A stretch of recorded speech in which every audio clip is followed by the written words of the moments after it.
శ్రీ పరమాత్మనే నమః. సీతాదేవి హనుమంతుని ద్వారా రామ కథను విని మరల ఇట్లు పలికెను. ఓ వానరోత్తమ,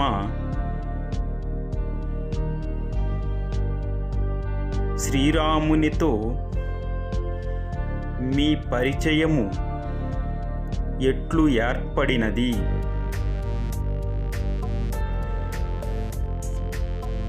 రామలక్ష్మణుల చిహ్నములు ఎట్టివి?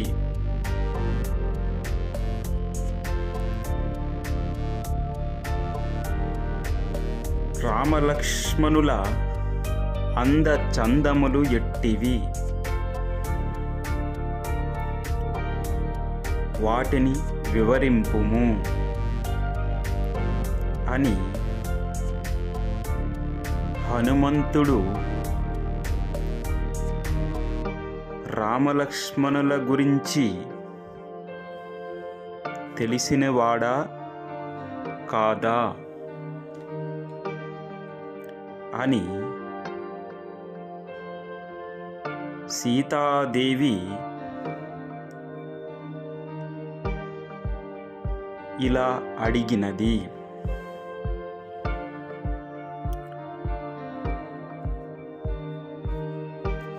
సీతాదేవి మాటలకు హనుమంతుడు, అమ్మా, నీ భర్త అయిన రాముని మరిది అయిన లక్ష్మణుని యొక్క సౌభాగ్యములు నీవు ఎరుగుదవు. అయినను నన్ను అడుగుట నా అదృష్టముగా భావించెదను. ఓ విశాలాక్షి, శ్రీరామలక్ష్మణుల చిహ్నములను నాకు తెలిసినంతవరకు వివరించెదను, వినుము. ఓ జానకి, శ్రీరాముడు కమల పత్రముల వంటి కన్నుల గలవాడు. నిరుపమాన కాంతిచే సమస్త ప్రాణులకును ఆనందము గూర్చువాడు. పుట్టుకతోనే చక్కని దేహ సౌందర్యము, గుణ సంపద కలవాడు.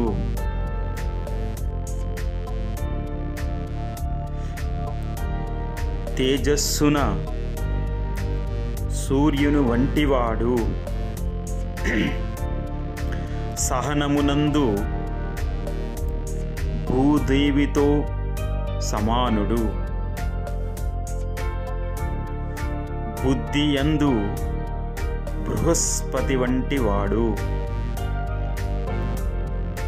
యశస్సుచే దేవేంద్రుడు. సర్వ ప్రాణులకును సంరక్షకుడు. శరణు జొచ్చిన వారిని రక్షించువాడు. ధర్మరక్షకుడు.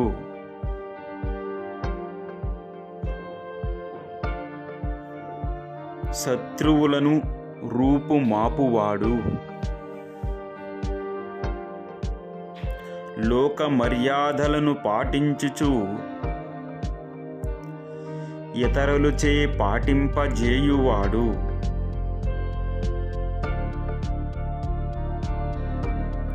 బ్రహ్మచర్య వ్రతమును పాటించువాడు.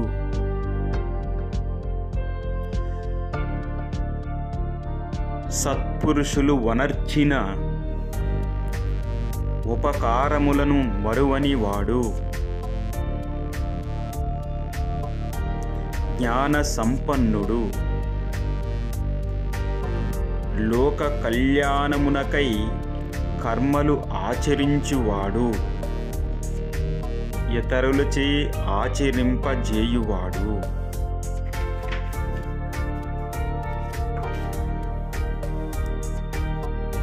రాజ విద్యా కుశలుడు. బ్రాహ్మణులను ఆదరించువాడు. సర్వ విద్యా పారంగతుడు.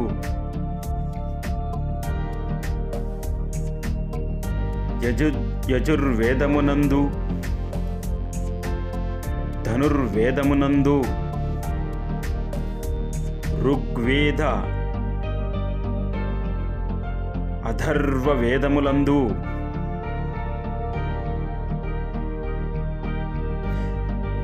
నిష్ఠాతుడు. వేద పండితులచే పూజింపబడువాడు. విశాలమైన భుజములు, దీర్ఘములైన బాహువులు, శంఖము వంటి కంఠము గలవాడు. శుభప్రదమైన ముఖము గలవాడు. మనోహరములైన ఎర్రని కన్నుల గలవాడు. గంభీరమైన కంఠస్వరము గలవాడు. పరిపుష్టములైన చక్కని అవయవములు గలవాడు.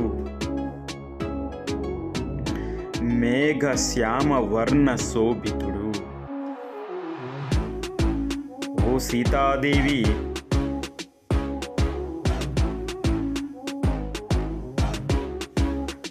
శ్రీరాముడు 14 జతలు అనగా కనుబొమ్మలు, నాసికా పుటములు, నేత్రములు, చెవులు, పెదవులు, స్తనాగ్రములు, మోచేతులు, మణికట్టులు, మోకాళ్ళు, ముష్కములు, పిరుదులు, చేతులు, పాదములు సమాన ప్రమాణములో గలవాడు. ఇవి రాజలక్షణములు. సూదివలే మొనదేలిన దంతములు కలవాడు. 4 మృగములు, సింహము, పెద్ద పులి, ఏనుగు, వృషభము,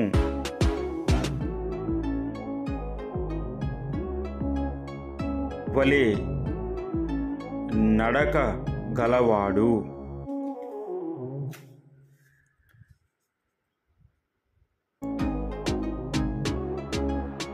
నిగనిగ లాడు నేత్రములు, పలువరస చర్మము, పాదములు, కేశములు గలవాడు.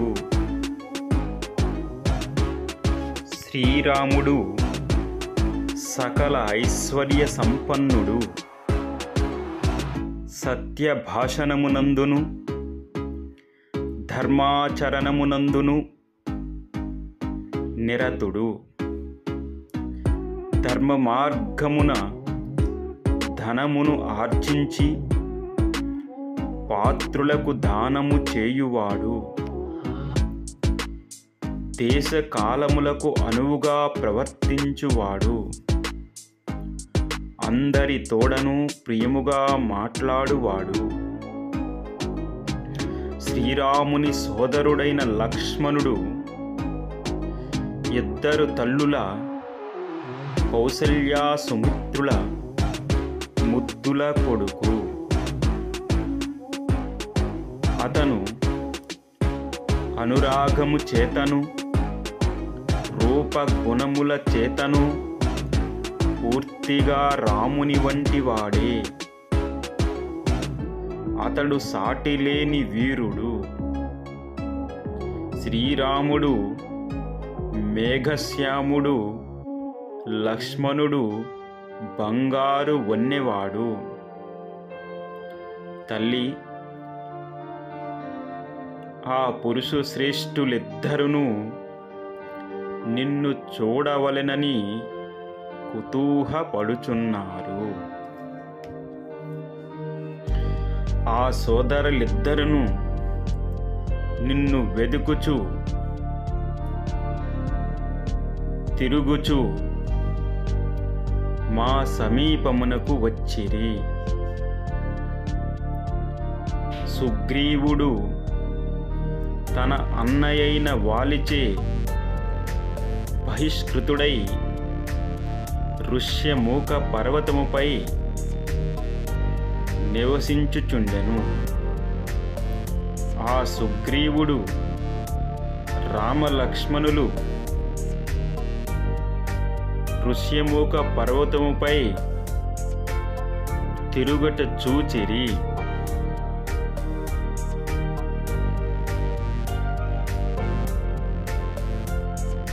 అనంతరము నారచీరలను ధరించి ధనుర్బాణములు పట్టి ఋష్యమూక పర్వతముపై తిరుగుచున్న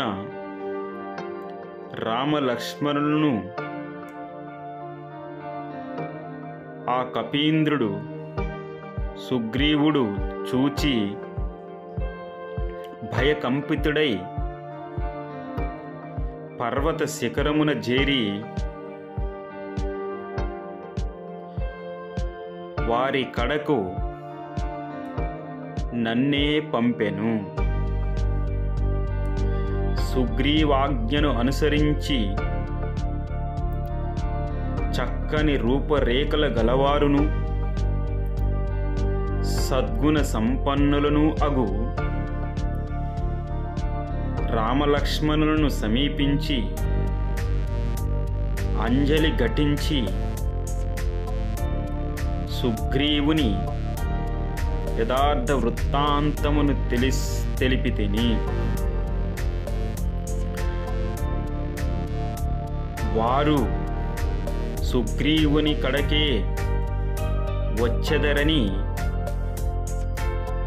నేను నా భుజములపై ఎక్కించుకొని సుగ్రీవుని దగ్గరకు తీసుకొని వచ్చితిని. ఆ రామ సుగ్రీవులు ఇరువురు అమరికలు లేకుండా మాట్లాడుకొనుట వలన దృఢ స్నేహము ఏర్పడెను. వారి వృత్తాంతములు తెలుసుకొని పరస్పరము ఊరట పొందిరి.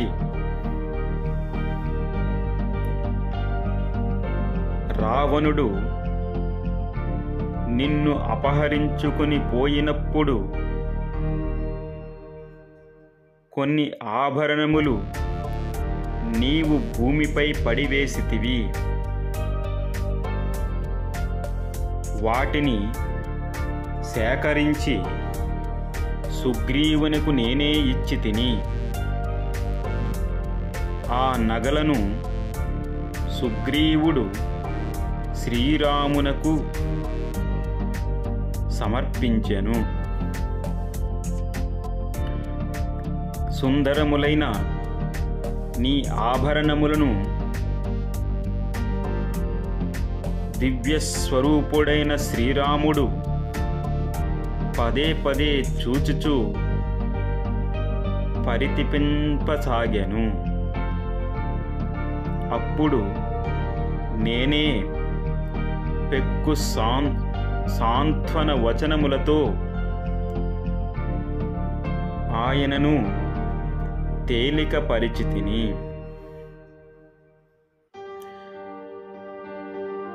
నీవు కనబడని కారణముగా శోకమునకు లోనైన రాఘవుడు ఎంతయో చలించిపోయి ఉన్నాడు. ఓ రాకుమారి, నీ సహచర్యము లేక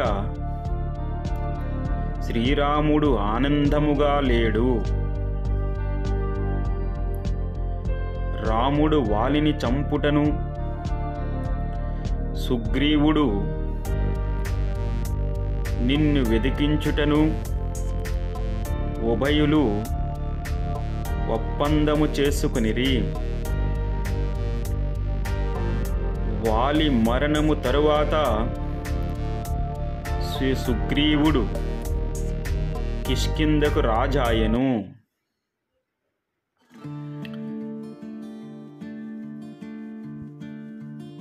సుగ్రీవుడు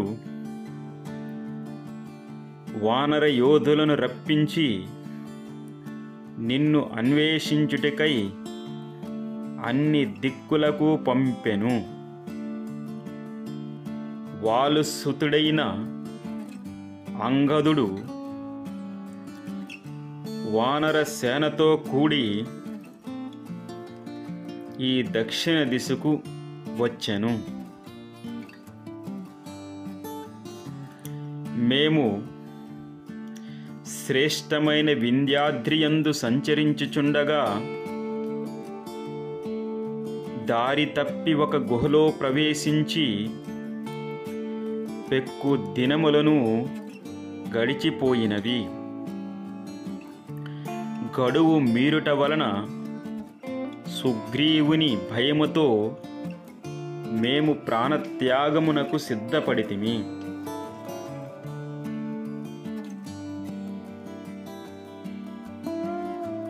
అనేక రకములుగా దుర్గమారణ్యములయందు సెలయేళ్లయందు నిన్ను గాలించితిమి. జాడగానక నిస్పృహతో అసువులను వీడుటకు ప్రాయోపవేశమునకు ఉపక్రమించితిమి.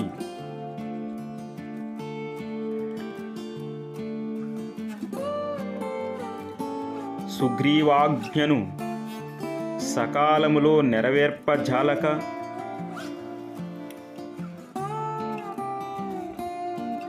కార్యసాఫల్యము కాలేదని జటాయువు సోదరుడగు సంపాతి మా మాటలను వినెను. వాలి మృతిని, జటాయువు మరణమును గురించి మేము పలికిన మాటలు విన్న సంపాతి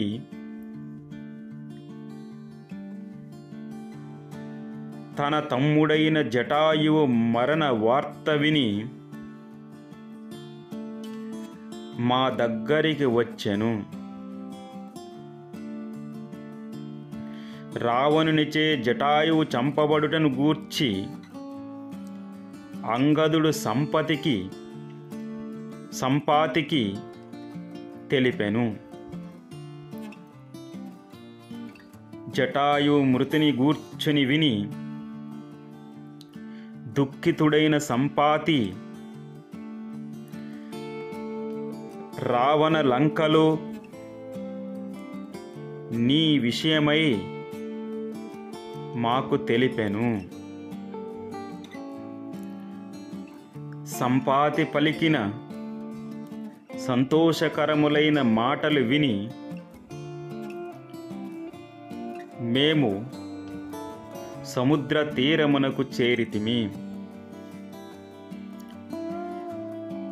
అపార సముద్రమును జూచి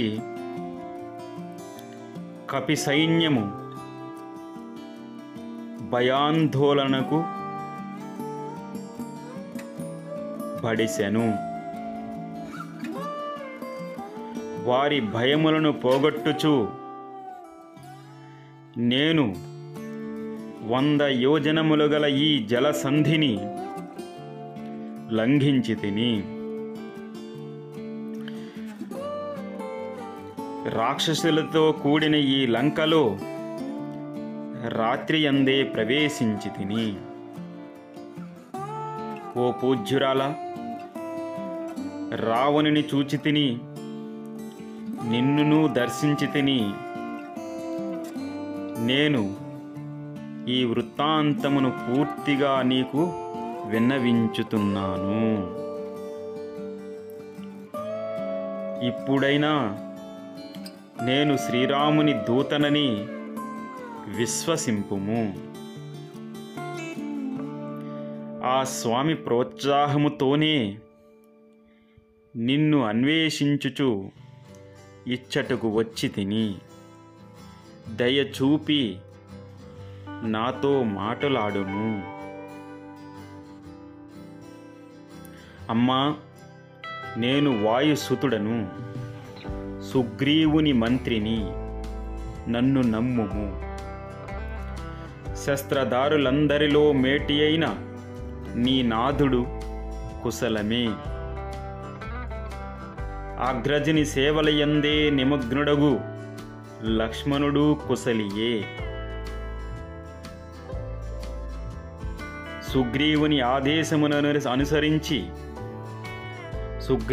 ఆదేశమును అనుసరించి నేనొక్కడును మాత్రమే ఈ లంకకు రాగలిగి తిని.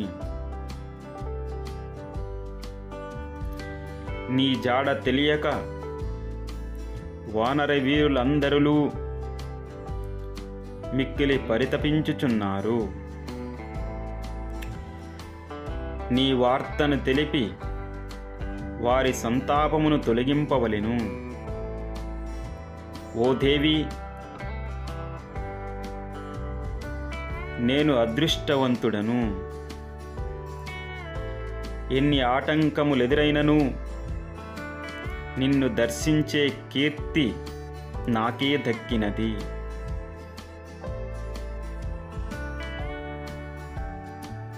రాఘవుడు ఈ రావణుని అతని బంధుమిత్ర పరివారములను హతమార్చి అతి శీఘ్రముగా నిన్ను పొందగలడు. అమ్మా, నన్ను నమ్ముము అని హనుమంతుడు పలికెను. తరువాతి శ్లోకాలు రేపు విందాం. జై శ్రీరామ్.